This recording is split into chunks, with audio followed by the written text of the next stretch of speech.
Muito bem, meu amigo, minha amiga, estamos dando início ao Jornal do Futebol, edição de sábado aqui pelo Web Rádio Profecia. Que Deus abençoe muito a sua vida, que tenhamos um excelente final de semana. Hoje tivemos o sepultamento do nosso Papa Francisco, né, pela manhã, madrugada e manhã deste sábado, na Igreja Santa Maria Maior em Roma.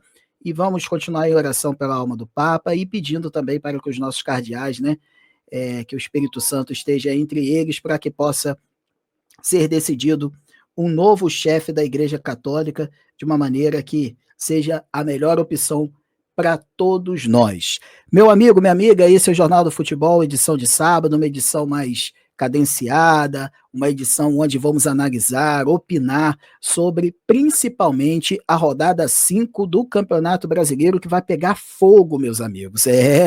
Vamos ter jogos muito importantes e isso vai ser o principal assunto do nosso programa de hoje. E tem um detalhe importante para você, meu amigo, minha amiga, que é o seguinte: se você quiser também acompanhar o nosso programa no Spotify, tá ok, tá bacana. Seja bem-vindo, seja bem-vinda também por lá. Bom dia, boa tarde, boa noite para você que está escutando em qualquer horário aí pelo nosso podcast e também estamos no nosso canal no YouTube, Web Rádio Profecia. Baixe o nosso aplicativo no Google Play, tá certo? E você que tem iOS, vá lá no nosso site profecia.webradiosite.com. Sem mais delongas, vamos trazer o nosso amigo para o debate de hoje, ele que aparece nas suas participações especiais, meu amigo Gian Carlos Leal, o homem, o fera. Bom dia, boa tarde, boa noite para você, meu irmão. Boa tarde, Maurício. Boa tarde, galera do futebol. Hoje o meu destaque vai para uma análise rápida dos clubes cariocas nas duas competições sul-americanas.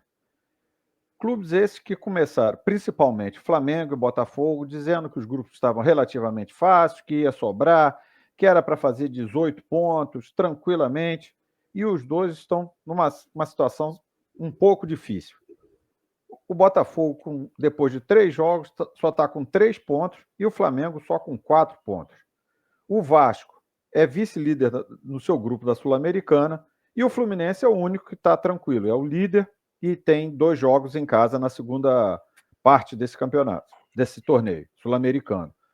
Então, eu acho que tem que se ligar o alerta e jogar mais e falar menos.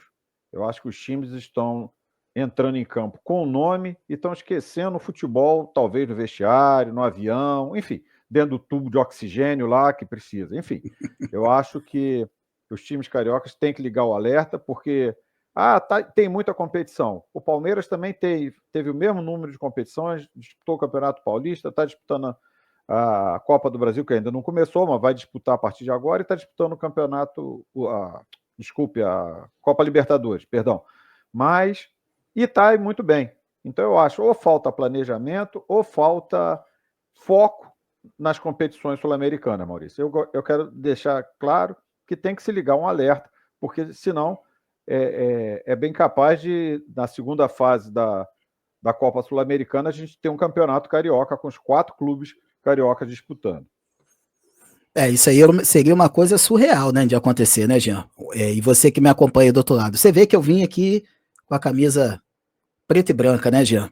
Em homenagem aí ao Botafogo e o Vasco, que precisam vencer nessa rodada a qualquer custo. Então eu vim em homenagem a Vasco da Gama e Botafogo, para poder a gente fazer o programa de hoje, você que está acompanhando pelo YouTube aí, logicamente. Meu querido, minha querida, destaque da semana do Jean, o meu destaque da semana, que é sempre o primeiro assunto aqui do nosso programa de sábado, podemos dizer assim, o time do Botafogo. Destaque negativo, já que eu tô de preto e branco, a gente tem que falar do Botafogo. Rapaz, que situação do Botafogo, Jean. Como é que pode, né, rapaz, um time campeão da Libertadores, um time campeão brasileiro e um futebol tão pobre, tão fraco?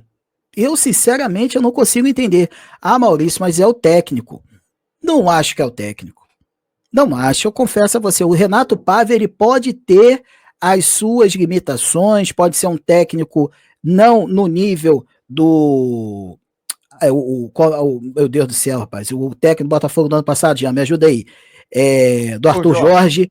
Arthur Jorge não é do nível do Luiz Castro, ok, são pensamentos de futebol diferentes, mas eu não coloco tudo na culpa do técnico, não. O destaque da semana negativo é o Botafogo e o planejamento do John Textor. A gente vai falar mais sobre o Botafogo aqui no programa de hoje e, sinceramente, é uma pena, principalmente para o torcedor alvinegro, que está, assim, cuspindo a beira africana, como diz o nosso digníssimo e saudosíssimo Washington Rodrigues.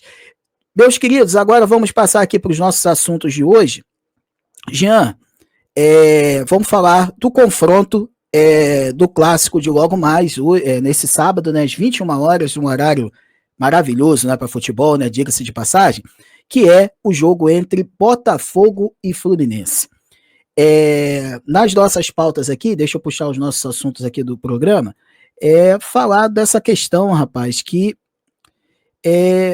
qual a sua projeção para o jogo, como um todo, Jean? O que você espera para a partida? Quem você acha? O que você imagina que vai acontecer nesse confronto de logo mais, o clássico vovô no Maracanã?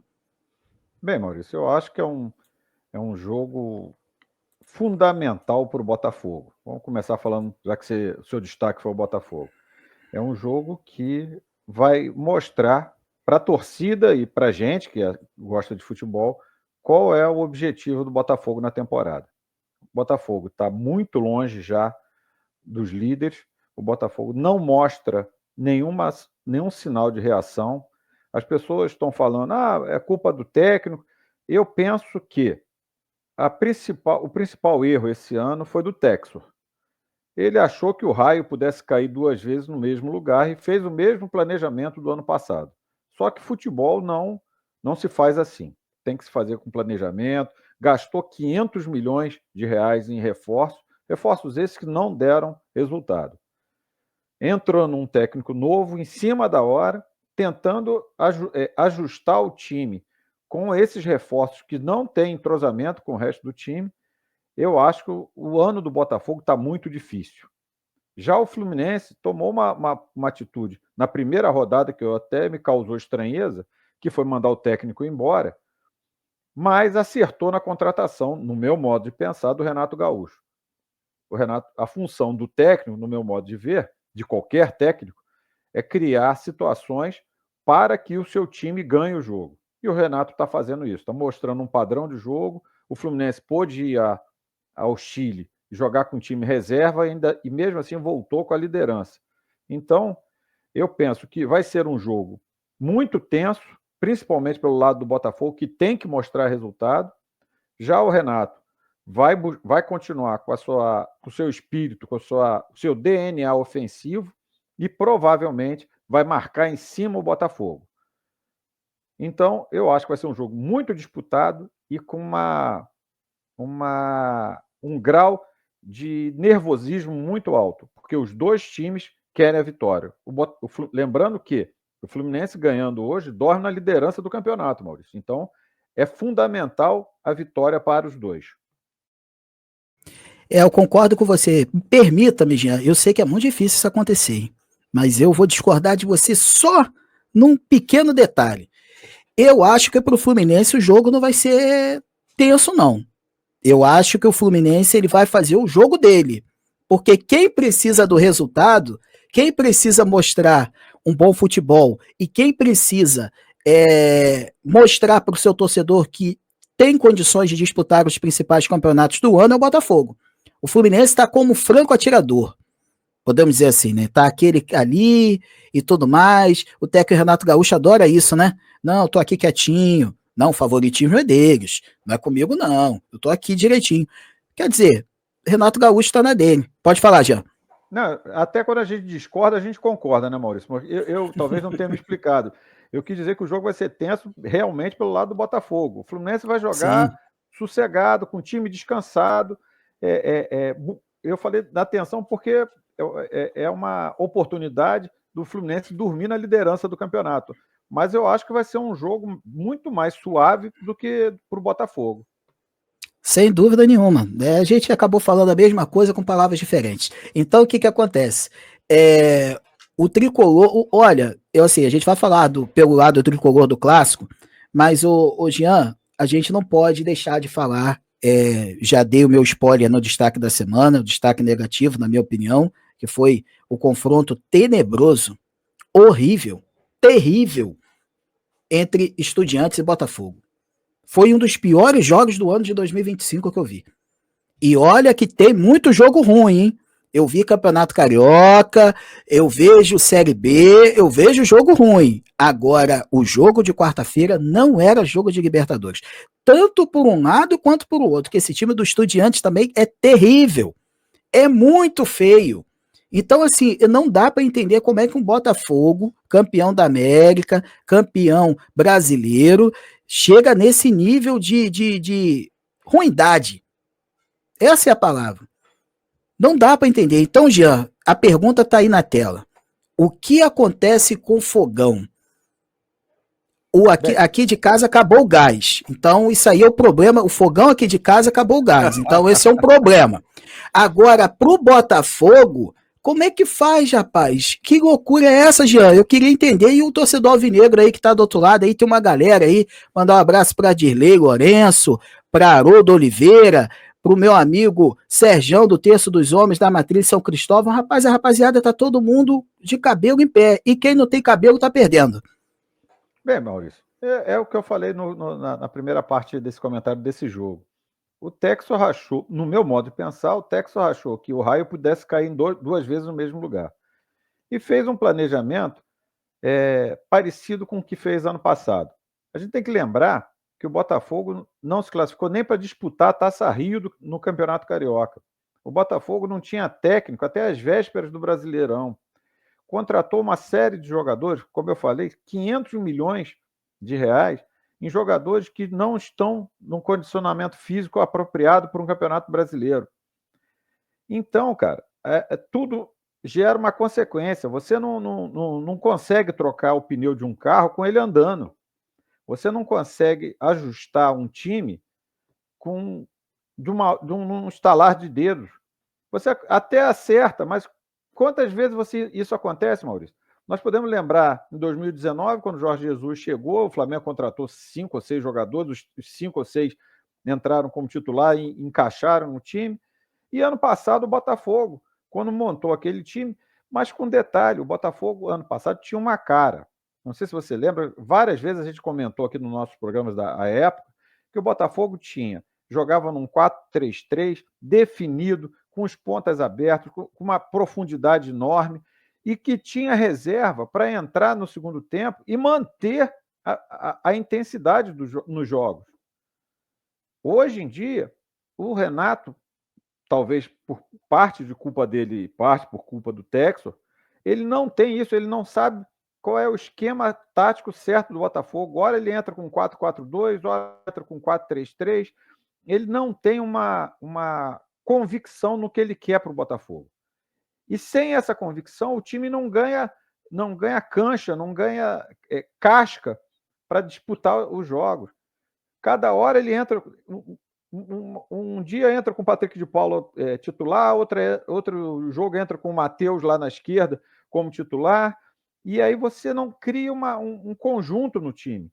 E outra coisa, o banco de reserva do Botafogo piorou muito. Ele perdeu o Eduardo, e aí não é o que eu vou falar, não é reserva, mas titular, mas ele perdeu o Luiz Henrique, ele perdeu o Tiquinho Soares, ele perdeu o Almada, ele perdeu vários jogadores que davam sustentação. Ele perdeu aquele menino que foi para o Atlético Mineiro, que era da ponta também, fugiu o nome dele agora, que foi artilheiro ano passado. E então você perde opções, você perde e contratou jogadores que não estão com a capacidade física para enfrentar um começo de temporada no Brasil como é, com jogos quarta, domingo, e sem opção de perder. Então o Botafogo está mal no Campeonato Brasileiro, está mal na Libertadores, e para mim a palavra, a frase que define o motivo, respondendo a sua pergunta, o que acontece com o Fogão? Falta de planejamento.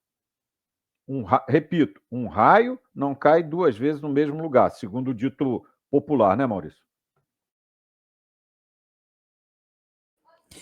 Rapaz, concordo com você mesmo. O Luiz Henrique, você deve estar falando dele, que você esqueceu o nome aí. O que acontece? O Botafogo, ele tá pagando o preço do sucesso. Tá pagando o preço do sucesso. Só que tem determinados times que, quando obtêm o sucesso, conseguem manter um nível de estabilidade para que esse sucesso não caia. O Botafogo não. O Botafogo pagou um preço muito alto e eu acho também que é muita fanfarronice do dirigente, do Don Textor, do dono.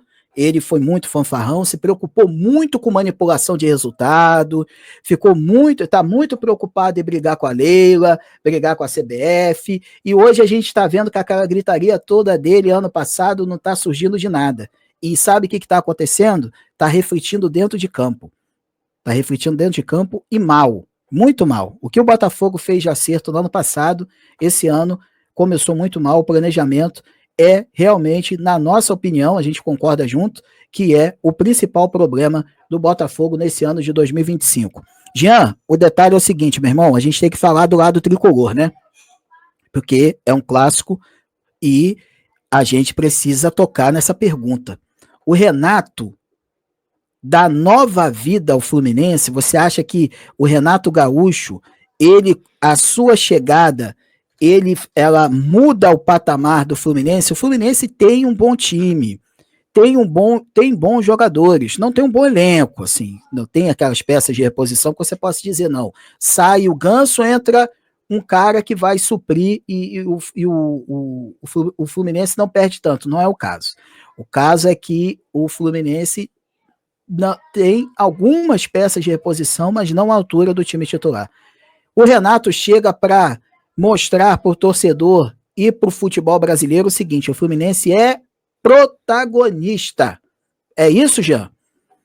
Realmente, Maurício, o que eu penso da chegada do Renato Gaúcho você via que o time do Fluminense estava com dois problemas. Estava com alguns desfalques, dentre eles o principal desfalque, no meu modo de entender, que é o Ganso, que não tem jogador com a qualidade dele, nem no elenco do Fluminense, nem procurando com lupa no Campeonato Brasileiro. Pode ter um ou outro, enfim.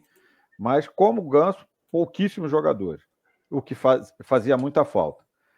Outro detalhe, o Mano Menezes, que era o técnico anterior, ele tem uma grande vantagem, que ele consegue salvar os times quando estão em situações difíceis. Mas ele não consegue dar continuidade ao trabalho dele. Ele começa bem e tal, dali a pouco ele começa a perder o vestiário e o time descamba. E o terceiro detalhe, apesar de eu achar que o Fluminense não tem, concordando com você, não tem um elenco maravilhoso, mas o elenco desse ano do Fluminense é bem melhor do que o do ano passado. A gente pode lembrar aqui que quando o Fernando Diniz saiu do Fluminense, a gente comentava aqui como é que ele ia montar o time. O time, às vezes, não tinha um lateral, estava todo mundo machucado, o time estava difícil. E o Mano Menezes chegou, os jogadores voltaram, ele tentou resolver. Hoje, o time do Fluminense tem um elenco melhor do que tinha do ano passado. Não tem peças, óbvio, à altura dos titulares. Mas, com o carisma do Renato, com o elenco à disposição do Renato, e com o jeito boleiro dele de tratar os jogadores, motivando os jogadores, definindo, isso aí para mim talvez seja o mais importante, definindo um estilo de jogo ofensivo, que, como você disse, o Fluminense é um dos melhores times do Brasil. Não é para disputar até a última rodada se vai cair ou não. É para disputar onde ele está. Se ganhar hoje, dorme em primeiro lugar do Campeonato Brasileiro. Então é um time que, motivado, é um time perigosíssimo, é um time que a gente não pode esquecer. A gente tem um John Arias, a gente tem um Ganso, a gente tem o Cano, E hoje você tem um Everaldo na reserva, você tem aquele uruguaio, que me fugiu o nome agora, estou horrível de nome hoje, mas enfim, na reserva, que dá estabilidade ao time. O Fluminense tem. Canóbio. Tem o Canóbio, eu havia esquecido, tem o Keno na reserva, então você tem um elenco muito melhor do que tinha ano passado. E isso faz com que o Fluminense seja candidatíssimo tanto ao título da Sul-Americana, quanto para disputar o brasileiro. Sem contar a Copa do Brasil, que sempre vai ser. Mas é um time com qualidades grandes e agora com um técnico que é motivador. É um técnico muito mais motivador do que tático. Mas ele tem um estilo e ele corre atrás desse estilo. Por isso eu acho que o Fluminense inclusive hoje é favorito nesse jogo. E hoje é o clássico dos opostos, né? É aquela coisa, né? O Botafogo, numa situação totalmente atípica, quer dizer, são dois lados extremos. Um time bem, não muito bem. Tá bem, tá bom, tá ótimo. E o outro time que tá muito mal. Botafogo tá muito mal. E aí o que acontece? Por exemplo, no jogo de quarta-feira contra a União Espanhola. Quer dizer, o Fluminense foi lá com um time de garotos, totalmente desmantelado. Não era um time titular. Os jogadores que estavam ali, todos reservas e só garotos, grande parte garotos. E aí o que acontece? Sai atrás, por causa de um erro de saída de bola, a gente também tem que colocar na conta que o gramado sintético não é um tapete, um gramado que todos os jogadores estão acostumados ou se acostumam fácil. E aí, o que aconteceu? O Botafogo, perdão, no Fluminense foi lá e conseguiu com o Nonato, com um golaço, diga-se de passagem, conseguiu um resultado positivo, porque para mim o empate foi um excelente resultado com as condições que o Fluminense se encontrava naquele momento. Então, quer dizer, foi um excelente resultado. E aí, o time quando tá assim, quando a fase tá boa, você vê que a bola entra, tudo se encaixa, o resultado vem, totalmente diferente do Botafogo. Nesse caso, o Morro artilheiro bota a bola para dentro, o goleiro falha, que agarrou tudo ano passado. Até esse jogo também fez defesas importantes também, né? Mas é aquele negócio, quando a bola não quer entrar, quando a coisa não anda, a situação fica muito difícil e pro lado do Botafogo tá se configurando dessa forma. Jean Carlos Leal, placar do jogo, meu querido, fala para mim. Eu acho que esse jogo tem tudo para ser um empate. Acho que vai ser 2-2 esse jogo. 2-2, rapaz. Não seria um resultado muito bom para o Fluminense, não. Porque, como você mesmo falou. O Fluminense vai fazer o gol no final do jogo, não pode esquecer que sem gol no final do jogo não é time do Fluminense, né? Tá certo, tá certo. Também tem esse detalhe, né? Tem todo esse requinte, né? Rapaz, é um enredo interessante, mas eu acho, na minha opinião, dando o meu placar, eu acho que vai ser vitória de 2-1 do Fluminense. Eu acho que vai dar fusão nesse confronto aí. O Fluminense se mantém de forma tranquila no G4, líder, não sei se será líder no final da rodada, mas com certeza o Fluminense fica no G4 nessa rodada 5 do Brasileirão. Gente, esse é o Jornal do Futebol, edição de sábado. Trouxemos aqui o nosso panorama, a nossa projeção do clássico vovô, que acontece neste sábado, dia 26, às 21 horas, no Maracanã.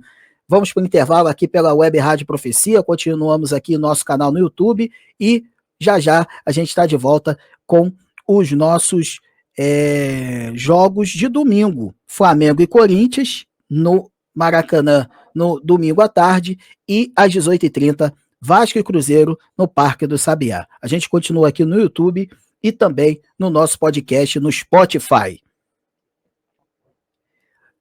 Vou trazer aqui, meus queridos, a rodada 5, todos os jogos de forma detalhada para você aqui no nosso Jornal do Futebol. Você que está pelo YouTube, pelo Spotify. Internacional e Juventude, Clássico Gaúcho, hoje às 16 horas, lá no Beira-Rio. Temos também Ceará e Fortaleza no Castelão às 18h30. Assim, no mesmo horário, Mirassol e Atlético Mineiro. Sport Recife, lá na... Rapaz, agora eu esqueci o nome do estádio, né? Do Sport. Pega o Fortaleza às 20 horas, né? Ilha do Retiro. Na Ilha do Retiro. Botafogo e Fluminense às 21 horas no Maracanã. No domingo, Flamengo e Corinthians às 16 horas, Vitória e Grêmio às 18h30, Cruzeiro e Vasco no mesmo horário, não é no Mineirão, é no Parque do Sabiá, em Uberlândia. Palmeiras e Bahia às 18h30 no Allianz Parque, Santos e Bragantino às 20h30 na Vila Belmiro. Jean, rapidamente, dando o seu pitaco da rodada, qual o jogo para você que é mais interessante além dos clubes do Rio? Acho que o jogo do Santos. O Santos está numa situação difícil e precisa de dar uma virada. Mais uma vez sem o Neymar, trouxe o Neymar por 6 meses, ele fica machucado quase 5, quase não joga, não faz um planejamento como o Flamengo está fazendo com o Pedro para poder retornar forte. E eu acho que o jogo do Santos é o mais, se não for o mais interessante, Maurício, para mim é o mais importante, porque o Santos dá tristeza ver o Santos na situação que está, um time com tanta tradição, tem que dar uma virada nesse jeito dele e partir para ser o Santos que sempre foi, né? Verdade, meu querido. Estamos de volta aqui pela Web Rádio Profecia. Muito bem, seja bem-vinda, seja bem-vindo você que está acompanhando a gente aí aqui no nosso aplicativo e também em nosso site. Muito obrigado aí pela sua audiência. Baixe o nosso aplicativo. Você que tem celular Android pode ser direto no Google Play. Você que não, pode ir lá no nosso site profecia.webradiosite.com. Jornal do Futebol, todos os dias, de segunda a sexta, às 18h30, com o resumo do dia dos clubes do Rio, e no sábado nós fazemos esse programa aqui em formato de podcast, com análise, opinião e informação sobre os clubes do Rio de Janeiro na rodada do final de semana. Jean, vamos agora para o Maracanã, novamente, falar de Flamengo e Corinthians, um jogo cercado de bastante peculiaridades, porque é aniversário da Rede Globo, 60 anos da emissora, e está sendo preparada uma festa com magnitude máxima. Maracanã lotado, a diretoria baixou o ingresso, né, Jean? Porque festa vazia não dá, né? E aí aqueles buracos que estavam no estádio do Maracanã não pode acontecer, né? Logo nos 60 anos da Globo não pode, fica feio. Aí o que acontece? Baixou um pouquinho o preço, até ontem mais de 45 mil ingressos vendidos, acredito que vai dar os 60 mil, vai ter show do Belo. Aí já estão esgotados. Então, quer dizer, o Jean já com a informação precisa, bem apurada, já disse que está esgotado, eu imaginei isso, só estava esperando o momento certo para poder contar, porque realmente o jogo de amanhã, no caso, né, neste domingo, tem um apelo muito interessante. Jean, quero te ouvir a respeito desse confronto entre Flamengo e Corinthians, o que tu espera, e depois a gente vai falar dos assuntos mais pertinentes em relação ao Flamengo. Bem, Maurício, em matéria de festa, eu vou começar falando da festa, que vai ser uma comemoração da principal emissora nacional, 60 anos, tem gente que é contra, tem gente que é a favor, enfim, mas ninguém pode negar que em matéria de qualidade técnica, qualidade de transmissões, a Globo é disparada melhor que tem. Dito isso, se a gente for falar do jogo, eu acho que vai ser um jogo muito, muito peculiar, porque tem que se mostrar nesse jogo, tanto o Corinthians quanto o Flamengo, quais são as pretensões desses times nesse Campeonato Brasileiro. O Corinthians já está um pouco para trás, o Flamengo está 2 pontos atrás do Palmeiras, repito, mal na Libertadores, no meu modo de ver, com 4 pontos, e precisa dar uma resposta à torcida. O Flamengo não está mostrando um futebol condizente com seu elenco. Já o Corinthians teve mudança de técnico, está com técnico interino, Dorival foi contratado, mas só estreia na quarta-feira. Também tem um time bom, mas não tem um elenco tão bom quanto o Flamengo. É um jogo peculiar, como eu falei, que é uma festa. Agora, espero que os jogadores, tanto de um time quanto de outro, quando entrarem em campo, se concentrem no jogo e esqueçam a festa, Maurício. É, é difícil esquecer festa, né? Porque o Maracanã vai estar cheio e outra, o torcedor do Flamengo vai querer uma boa exibição. O Flamengo não pode repetir as atuações que teve contra o Vasco no final de semana passado, no sábado, e também contra a LDU na terça-feira. O Flamengo tem que ter um desempenho mais interessante, condizente com o elenco que tem. Poxa, Maurício, mas você está pegando o pé do Flamengo até pouco tempo atrás, deu 6-0 no Juventude. Sim, mas o Juventude é um time de meio para baixo. Então, assim, foi um jogo muito fora da curva também, a gente tem que entender isso. Tudo deu certo naquela partida, até a posição do vento. Então, assim, foi tudo favorável ao Flamengo naquele confronto. Porém, os outros dois, que pelo menos precisaria de uma vitória nesses dois jogos, né? Tanto pelo brasileiro, porque pelo brasileiro seria líder, e pela Libertadores contra a LDU, estaria numa situação mais confortável dentro do grupo, né? Porque o Central Córdoba, no grupo do Flamengo, venceu, ou seja, obriga o Flamengo a vencer o confronto direto na próxima rodada da Libertadores. Mas tem boas notícias, Jean, para esse confronto contra o Corinthians. De La Cruz está de volta, Léo Pereira está de volta, que ontem trouxemos a notícia aqui no Jornal do Futebol, que nas falas de Felipe Luiz é o melhor zagueiro do Brasil, e isso eu concordo com ele, que realmente o Léo Pereira está matando a pau na zaga do Flamengo. Inclusive, Jean, eu queria te ouvir no final dessa explanação que eu estou trazendo sobre essa questão dos três zagueiros. Que o Felipe Luiz está vendo que esses três caras, o Danilo, o Léo Ortiz e o Léo Pereira, estão tão bem que eu acho que ele vai colocar três zagueiros para jogar pelo Flamengo. Aí eu queria te ouvir em relação a isso também. Mas a gente também tem uma novidade que pode pintar no Maracanã amanhã, que é a escalação do Pedro de titular. Jean, pergunta reta e direta, que você não tem papa na língua. O Pedro deve ser titular, meu irmão? Maurício, essa pergunta é até fácil de responder. Se ele tiver condição física, se a parte de fisiologia liberou o Pedro, ele é titular até da seleção brasileira, cara. Eu acho que não tem dúvida disso. Então, menos responsabilidade para o Felipe Luiz e mais para os médicos, fisiologistas, enfim.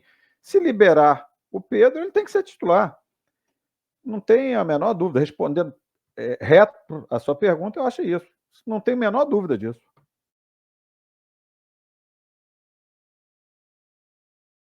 Agora, em relação aos três zagueiros, o que você me diz?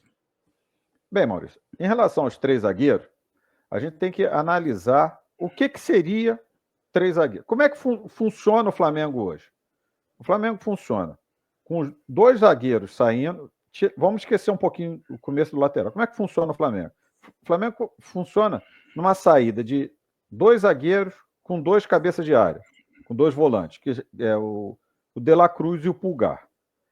O Flamengo, então, sai numa linha de 3, às vezes de 4, para quebrar linhas. Você, com Ayrton Lucas, você tem um lateral esquerdo que gosta de ir ao fundo. E você tem o Wesley, que dispensa comentários, que também gosta de ir ao fundo. Bem, se você joga com três zagueiros, você obrigatoriamente você vai ter que tirar um volante. Né? Ou vai sair o Pulgar, ou vai sair o De La Cruz. Você vai dar. Se você jogar com esses dois volantes, você vai jogar com uma linha de 3 mais 2 volantes. Você vai ter uma liberdade para os laterais muito grande. Mas você vai perder na criatividade do meio de campo. Então, é uma questão de opção. Você tem, entrando esses três zagueiros, você tem a opção também de jogar o Léo Ortiz como um segundo volante. Então, poderia ser uma linha com Pulgar e o Léo Ortiz, ou De La Cruz e Léo Ortiz. É uma outra opção. Mas aí você não joga com três zagueiros. Você joga com três zagueiros no nome, mas na prática não é. Então, você tem que optar por um meio de campo mais forte, mais coeso, ou uma liberdade maior dos laterais. Na atual circunstância, que a gente está com. O Flamengo está com dois laterais com profundidade, eu acho interessante essa linha de três zagueiros. daria mais segurança para a defesa do Flamengo. Porque se você jogar na linha de 4, ou um vai ou o outro, porque senão você fica muito desguarnecido a defesa. Então, essa linha de 3, na atual circunstância, seria interessante. Mas, assim que o Alexandro voltar, eu acho que teria que voltar à linha de 4, porque o Alexandro apoia menos em relação ao Ayrton Lucas. Então, é um quebra-cabeça que você tem que entender. Primeiro, o que você tem na mão? Segundo, quem é o seu adversário e como joga seu adversário? O que é mais importante? É você espetar os dois laterais ao mesmo tempo, talvez, e perder um pouco do domínio no meio de campo e contar com a saída de bola desses seus zagueiros, que o Danilo é um ótimo passador e o Léo Ortiz também, ou você fazer uma linha de 4 e segurar um lateral por vez, descendo um de cada vez e ter 2 jogadores no meio de campo mais marcadores e bons passadores, que a gente não pode esquecer disso, para tentar ganhar esse setor do campo. É uma questão de análise jogo a jogo. E aí a gente volta à conversa que ainda bem que o Flamengo tem essas opções. De acordo com o desenrolar do jogo, o Flamengo pode usar ou 3 zagueiros ou 4 zagueiros. Perdão, depende do desenrolar do adversário que o Flamengo joga. A gente não pode esquecer que ano passado, o Flamengo, quando foi jogar com o Corinthians lá na Itaquera, perdeu um jogador e o Felipe Luiz botou 3 zagueiros. E o Flamengo conseguiu segurar o time do Corinthians o jogo inteiro. Então, é uma análise com cautela, pensando sempre o seguinte: você não vai conseguir preencher ataque, meio de campo e defesa com perfeição, dependendo do esquema tático que você vai escolher. Se você quer um time mais ofensivo, e o 3 zagueiros não quer dizer que você vai ser defensivo, você pode botar 3 zagueiros e ter um time extremamente ofensivo pelos 2 laterais passando com mais liberdade. Mas você vai perder um pouco do meio de campo. É questão de opção. Isso aí é uma análise profunda que o Felipe Luiz tem que fazer do seu adversário, Maurício. Eu só acho que o Felipe Luiz ele tem que ter mais modelos, mais modos de jogo para que possa surpreender até os adversários também, porque ele mesmo confessou na entrevista coletiva que ele foi surpreendido pelo técnico do LDU, né, que ele pensou num esquema de jogo e foi modificado antes da partida começar, e isso atrapalhou um pouco o Flamengo, segundo a fala do Felipe Luiz. Gente, clássico do povo amanhã, Flamengo e Corinthians, pela rodada 5 do Brasileirão, neste domingo às 16 horas, com festa, show do Belo, pipoca, suco, refrigerante, vai ser uma maravilha o Maracanã amanhã. Gente, agora vamos aqui virando o assunto, vamos falar do jogo, para mim, o jogo mais importante da rodada. Fala, Jean. E o placar? Ah, é verdade, a gente não pode deixar de falar do placar. Seu placar, Jean, por favor. 2-0 Flamengo. Tô também contigo. 2-0 Flamengo. Um no primeiro tempo e outro no segundo. Para poder ninguém ficar triste e todo mundo sair satisfeito do aniversário da Rede Globo de 60 anos. Festa no Maracanã amanhã. Transmissão começando às 3 horas da tarde. Ou seja, tudo favorável para uma tarde de futebol bem marcante no Maracanã neste domingo. Outro jogo marcante também, Jean. Vai ser esse daí, ó. Cruzeiro e Vasco. Parque do Sabiá, Uberlândia, em Minas Gerais. Não vai ser no Mineirão esse jogo. Para mim é o jogo mais importante da rodada, tá certo? Por quê? Porque envolve muitas coisas. E a gente vai falar delas agora. Jean, o que você espera desse confronto, meu irmão? Maurício, como você falou, esse confronto, para mim, talvez é o mais nervoso da rodada. E aí eu falo no sentido dos dois times. O Vasco, que empatou com o Flamengo e tinha tudo para deslanchar na Sul-Americana, fez um jogo horroroso contra o Lanús em São Januário, jogou o primeiro tempo mais ou menos, melhora um pouco, mostrou que não tem elenco para suportar essa maratona de jogos. É um time que tem que focar no brasileiro, porque senão corre o risco de rebaixamento. Não tem time para disputar as primeiras. Não tem time, não, perdão. Não tem elenco para disputar as primeiras colocações. Então, mas precisa estar focado no brasileiro. Já o Cruzeiro é um time que gastou fortunas para contratar jogadores e que não estão dando certo. É um time que ainda não se entrosou, está péssimo na Sul-Americana, não vai se classificar e não consegue entrosamento. O técnico está meio que perdido ainda, é parecido com Renato Paiva do Botafogo, ainda não conseguiu definir um esquema. A cobrança da torcida e do presidente, que gastou fortunas trazendo jogadores de nome, mas que não estão dando resultado. E pior não, mas tão ruim quanto isso, foi o Cruzeiro ter que sair do Mineirão para jogar lá no Parque do Sabiá, onde é um estádio gigantesco, provavelmente não vai lotar, vai ser um ambiente mais frio do que seria o Mineirão, e o que é bom para o Vasco, que tem a chance de jogar com menos pressão, mas precisando do resultado. O fato, Maurício, para mim, é que qualquer resultado que não seja vitória para um dos dois, vai ser vai resultar numa crise muito forte. O Carille está perigando, o Carille está na corda bamba e o time do Cruzeiro não se encontra. Então, os dois times são. Eu posso chamar esse jogo do clássico do desespero, cara, porque vai ser um jogo muito complicado, muito nervoso. Eu concordo com você. E eu não sei a que ponto o Carille resistiria ainda mais se houvesse um tropeço. E eu não sei se o Leonardo Jardim também balançaria depois de mais um revés do Cruzeiro. Ou seja, os dois técnicos não estão prestigiados, né? Prestigiados. Essa que é a palavra mais,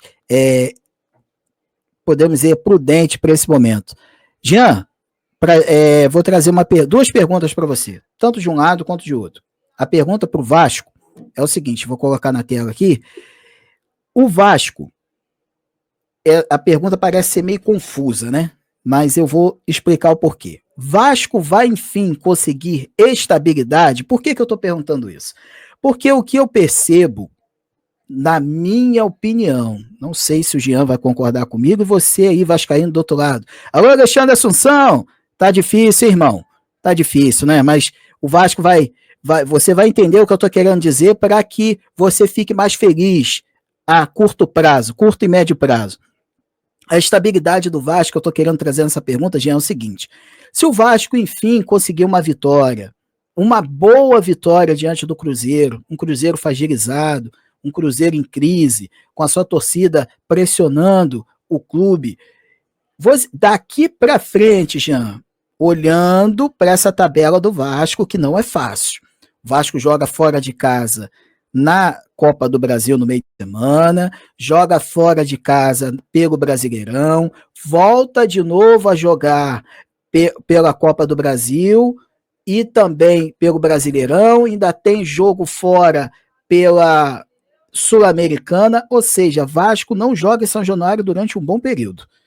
E aí, meu amigo, com toda essa situação de tabela desfavorável, vencendo o jogo amanhã, traz paz, traz estabilidade ou não? Porque estabilidade é uma palavra que está fora do dicionário vascaíno há muito tempo, né, cara? É isso aí, Maurício. Eu acho que pode. Eu trocaria essa palavra estabilidade por respiro. Eu acho que o Vasco está longe de ter estabilidade. O Vasco, até porque, repito, você passou a tabela do Vasco aí, falou 3 competições. O Vasco não tem elenco para jogar 3 competições em bom nível. Não estou falando em alto nível, não. Estou falando em bom nível. Não tem. Esse jogo do Lanús, para mim, ficou muito clara a diferença do primeiro para o segundo tempo. E não podemos acusar técnico. Ninguém faz omelete sem ovo. Já tem esse ditado há muitos anos. O Carille não consegue dar um padrão de jogo porque ele não tem peças eficientes no banco. Ele não tem o elenco para que faça isso. Eu acho que ele está fazendo até bastante com o Vasco. O que eu penso é, uma vitória vai dar um respiro ao Vasco para se concentrar aonde ele tem chance até de título, por que não, numa Copa do Brasil? Ano passado ele chegou, se não me falha a memória, a uma semifinal. Por que não tem chance? Tem. Agora, para ele ter tranquilidade para disputar uma Copa do Brasil, ele precisa estar numa posição no Campeonato Brasileiro que não corra risco de rebaixamento, porque senão vai ser um atropelo. Então, uma vitória hoje vai dar um respiro ao Vasco para se concentrar aonde, para mim, e isso é opinião minha e aceito qualquer opinião em contrário, é o único título que o Vasco tem alguma chance de ganhar. Então, eu trocaria essa palavra, estabilidade, por respiro, Maurício. É isso, Jean. Então, você disse tudo, né? Estabilidade, respiro, ou seja, são palavras diferentes para a mesma situação. Mas para fechar o assunto Vasco, gente, o torcedor vascaíno está cansado. Essa é a palavra, cansado. É impressionante como o time não evolui. Não evolui. Ah, Maurício, o Botafogo está numa situação pior, mas o Botafogo tem mais recurso técnico e financeiro. Porque quando o cofre abrir no meio do ano, meu amigo, você pode escrever que vai vir muita contratação para o Botafogo. E o Vasco? Vasco tem condições de contratar jogadores? A gente está percebendo aí que não. O Nuno foi uma boa contratação? Sim. Mas o Lloyd foi? É complicado. Então, é isso que é desesperador. Quando eu já comentei aqui em alguns outros momentos, quando o Vasco está num túnel escuro. Não tem perspectiva de luz. Não tem. A situação está complicada. Pode ser que vire o jogo neste domingo? Pode. Mas a estabilidade não vem com um jogo só. Vem com um jogo atrás do outro.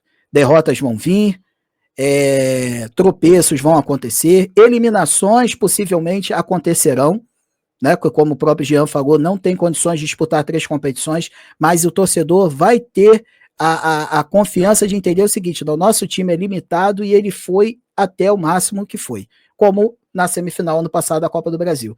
Mas hoje, o torcedor vascaíno não tem perspectiva nenhuma de que esse time vá melhorar.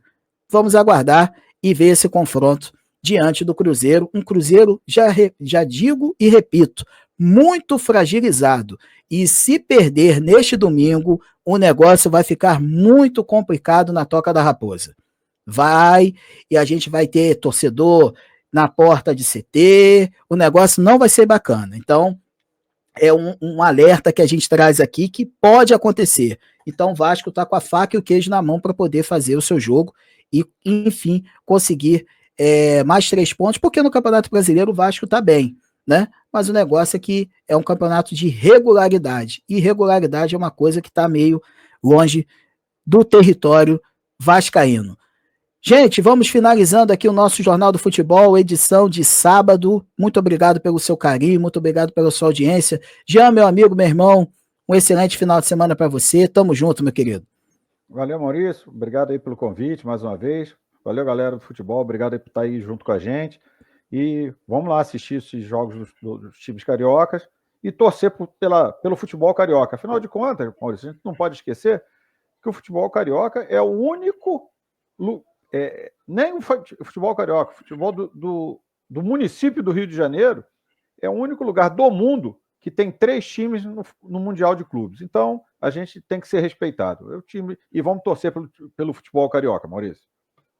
É isso. E tem outro detalhe. Os 4 estão em competições sul-americanas, coisa que em outros estados não tem. Os 4 principais clubes estão em competições sul-americanas. Isso é um fato inédito que o campeonato, que o futebol do Rio de Janeiro está vivendo nesses tempos, e a gente tem que bater palma, porque quando a gente critica, mas quando tem que elogiar, realmente a gente tem que dar os louros merecidos. Gente, aquele abraço para vocês, você que vai acompanhar a gente pelo nosso canal no YouTube, se inscreva lá, ative as notificações, dá aquele joinha que é muito importante para a gente. Você que está no Spotify, muito bom dia, muito boa tarde, muito boa noite para você, muito obrigado pela sua escuta, e você que está acompanhando pela Web Rádio Profecia, baixe o aplicativo no Google Play e também nosso site profecia.webradiosite.com. Jornal do Futebol volta na segunda-feira, às 18h30, com o resumo da rodada 5 do Brasileirão. Gente, um abraço, fiquem com Deus. Valeu!